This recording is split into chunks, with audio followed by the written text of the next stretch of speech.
Written by a million monkeys on a million typewriters, it's The Loop.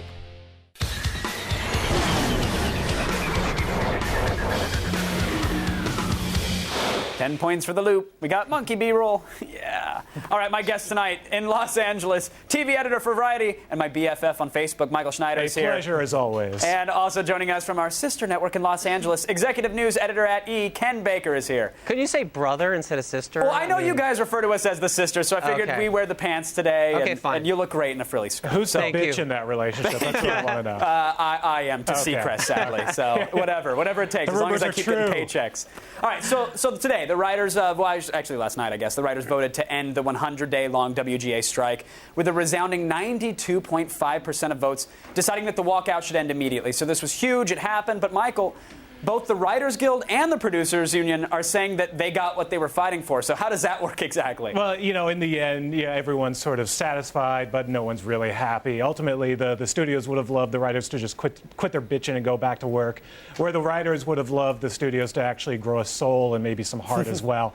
Neither happened, but everyone's both sort of sides were happy. asking for too much, clearly, but they're both happy. So Ken, why settle now, though? Did the movie studios and ABC, did they just want to save the Oscars? Is that why this happened? You know, I think that was sort of an artificial deadline. I mean, people wanted, everyone in town, writers and the studios and, frankly, ABC, they wanted the Oscars to go on. Everyone wanted to see it end, and I think that was sort of an artificial deadline. It gave them a reason to push it through. But look at, ratings have frankly sucked on TV pretty much. I mean, even Idol is down from last year, even though it still commands big numbers and is #1. But all numbers were down, and everyone was struggling with it with the networks, and the studios were about to get to that point on the horizon where they're running out of scripts, and they really didn't have shooting scripts, so it needed to end. Yeah, both sides were exhausted. The directors made a deal which actually sort of pushed things forward a little bit, and the Golden Globes debacle also, I think, pushed things forward quite a bit too. Right, but to be clear, the writers' strike didn't really affect Idol. I mean, you can't script Paula acting the way she does. Right? I mean, there's no. No, I think it affects it in a way that people were sort of migrating away from TV habits. Oh, it's very true, and they're going online, and that's what this was about. I think much of the battle was over online streaming and sales of programming, and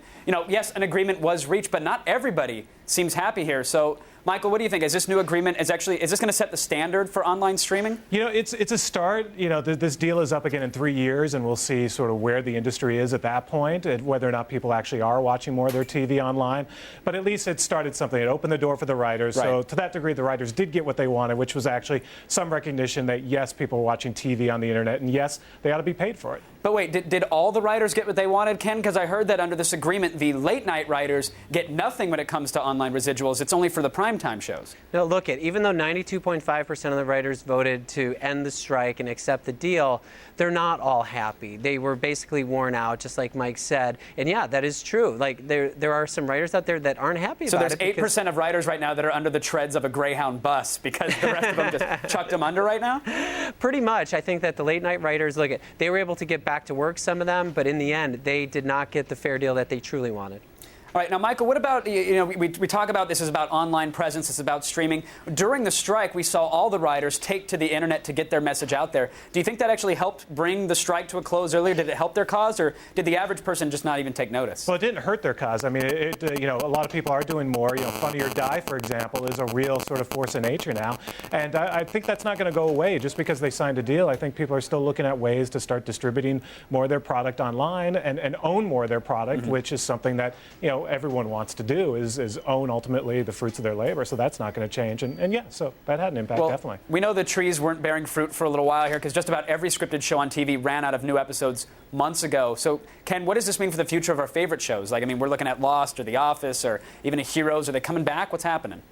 Some of them won't come back this season. Some of them will, but most of them, look, it takes a long time to put these shows together. Even Saturday Night Live, which they can turn around really quickly, that's not going to be back on the air for like 2.5 weeks or so. So it really does take time. Some shows aren't even going to make it back. Like ABC, they're not sure if they're going to bring back Boston Legal, October Road, some of the shows that started this fall that never were able to get traction because of the strike. So there's going to be a lot of roadkill from this thing. Yeah, if you're a 24 fan, you got to wait until January. If you like that new show Pushing Daisies, that's not coming back till the fall. So a lot of momentum was killed. I mean, this strike, we're still going to see the impact for quite a while. Well, Michael, what about the movie side of things? Because we know, TV shows, they take a while. Movies tend to take take longer. Is this going to put any films in jeopardy for the rest of this year? Well, you know, what's going to put it in jeopardy is depending on whether or not the Screen Actors Guild makes a deal. If there's not any movement on that front anytime soon, then production's going to stop once again, and we could be entering another period of uncertainty, and once again, you know, a lot of people not knowing what's going on. No, it's true. And Ken, I want to give you the final word here. I mean, of course, we got this big strike behind us, but as Michael just said, Screen Actors Guild, they're ready to hit the picket lines perhaps in June. Do you think we're headed towards a round two? You know, I think that the actors, in addition to the writers, are really burned out. Because don't forget, the actors, most of them, they haven't been able to work either. And so the last thing that they want to do is have to go through that. I think really what to look at is the Directors Guild. They struck a deal, and that also played in the fact that the writers had to make a deal because the Directors Guild did. And the actors, they're going to follow more along the Directors Guild. They didn't fight, they didn't squabble, and it got over pretty easy. I think that's what's going to happen. I hope you're right, and I want to thank both of my guests for keeping us in the loop. Michael and Ken, you guys are great. Attack of the Show, weeknights at 7, only on G4.